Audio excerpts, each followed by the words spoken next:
Welcome, खुश आमदीद lifestyle with Shazia में आप सबको मेरा सलाम। तो जी गाइस, आज हम बना रहे हैं अलसी की पिनिया।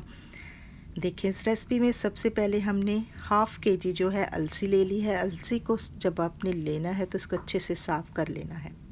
साफ़ करके अब इसको कढ़ाई में डाल दिया था और इसको ड्राई रोस्ट कर लेंगे। आपने तब तक इसको ड्राई रोस्ट करना है जब तक कि अलसी के चटकने की आवाज़ ना आ जाए और बहुत ही भीनी भीनी सी खुशबू आनी शुरू हो जाए। अब अलसी हमारी ड्राई रोस्ट हो चुकी थी।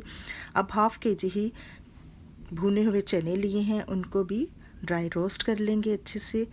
और इसकी भी बहुत ही भीनी भीनी सी खुशबू आती है चनों की भी। तो चने भी हमारे तकरीबन देखें ड्राई रोस्ट हो चुके थे, ये पहले ही भुने हुए होते हैं। इसको बस थोड़ी देर के लिए ही करना होता है। अब मैंने चनों को चेक कर लिया था, बहुत ही अच्छा इसका टेस्ट आ रहा था चनों का, भुने हुए चनों का। उसको भी निकाल लिया था और उनके पाउडर बना लेंगे चनों का और अलसी का। अब ये बादाम और मूंगफली ली है, उसको डाल के 1 टीस्पून ऑयल डाल दें या घी डाल दें। मैंने 1 चम्मच घी डाला था और इसको रोस्ट कर लिया था।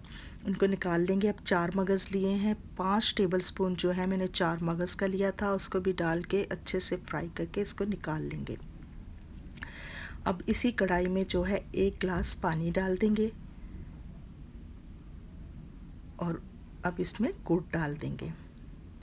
तो जी गाइस, गुड़ हमने डाल दिया है। अब इसकी बना लेंगे चाशनी। तो इसको 5 मिनट के लिए ढक देंगे। तो देखिए, 5 मिनट के बाद मैंने ढक्कन उठाया था, गुड़ की चाशनी हमारी बहुत अच्छे से तैयार हो चुकी थी। तो जी गाइस, ये जो हम पिनिया बना रहे हैं ये हमारे लिए बहुत ही फ़ायदेमंद होती हैं। ख़ास तौर पर सर्दियों में ये लाजमी बना के खानी चाहिए। जो पढ़ने वाले बच्चे होते हैं उनको, जिनकी नज़र कमज़ोर होती है या दिमाग की कमज़ोरी होती है, ये सब के लिए बहुत ही अहम होती है। बहुत सारी बीमारियों का इलाज होती है, सर से लेके पाँव तक कोई भी प्रॉब्लम हो तो इस अलसी की पिनिया खानी चाहिए।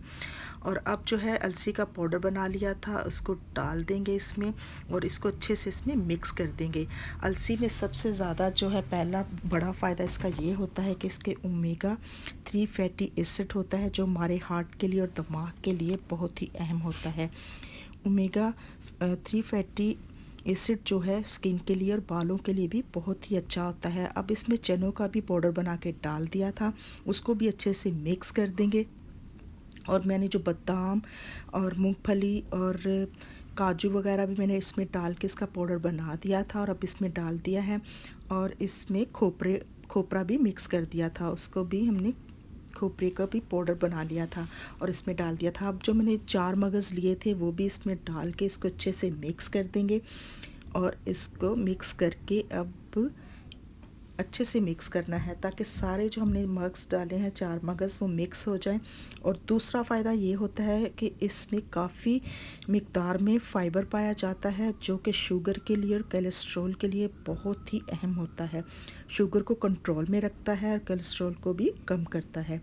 और तीसरा सबसे अहम फ़ायदा जो इसका होता है कि इसमें एंटीऑक्सीडेंट भरपूर मिक़दार में पाया जाता है, जो सर्दियों के मौसम में बहुत ही फ़ायदा देता है। जो छोटी मोटी बीमारियां होती हैं उनको कंट्रोल करता है, जैसे नज़ला, ज़ुकाम, कफ वगैरह। अब लड्डू मैंने बना लिए थे, आपने गरम गरम ही इसको बनाना है क्योंकि ठंडा हो जाए तो फिर अच्छे से लड्डू आपके नहीं बनेंगे।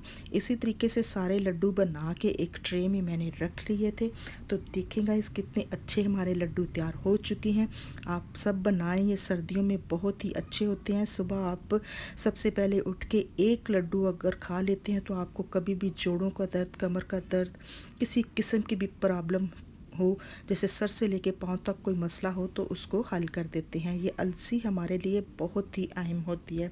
ख़ास तौर पर सर्दियों में इसके अलसी की पिनिया या लड्डू बना के खाने चाहिए। तो जी गाइस, देखिए मैंने इसको अच्छे से बना लिया था और अब मैं इसको आपके सामने देखिए मैंने इसको किया है। और देखिए अंदर से भी कितनी अच्छी नरम से हमारी पिन्नी तैयार हो चुकी थी। और इसको आप एक डिब्बे में भी डाल के रख सकते हैं। तो जी guys, thank you for watching. मिलेंगे आपको अपनी न्यू रेसिपी में। टेक